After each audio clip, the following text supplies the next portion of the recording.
Good morning. Welcome back to La Petite Kitchen. Susie here. And today we're going to make Greek coffee. Now, in order to make Greek coffee, you need a Greek coffee pot or a Briki, spelled B-R-I-K-I, or in Turkish it is a shevez, which is C-E-Z-V-E. There's an American accent disclaimer on both of those pronunciations.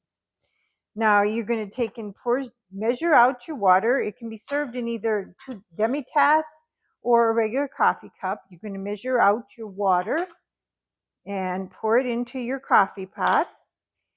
You're going to add I like mine sweet, so I add 1 teaspoon of sugar to the water, and then a heaping teaspoon of the Greek coffee, which you can see is very powdery.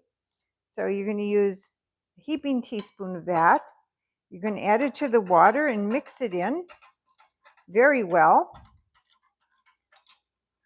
And then you're going to bring it to a boil. And you're going to keep an eye on it so it doesn't boil over, but you're going to want to develop a nice foam on the top of the coffee before you serve it.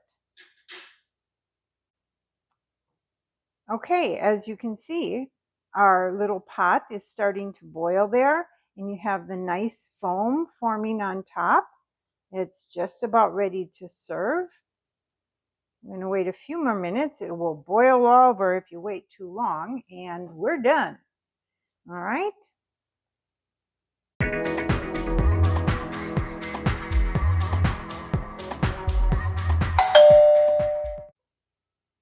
Okay, so we have our nice little foam on top, and we're going to pour it into our cup there.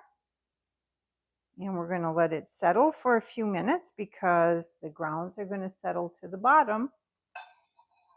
And you're going to enjoy a nice hot cup and dream of Greece.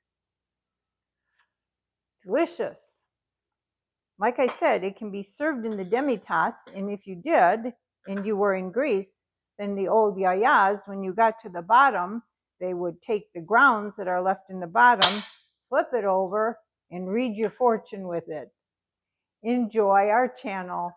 Don't forget to subscribe and check our links for our little kitchen gadgets.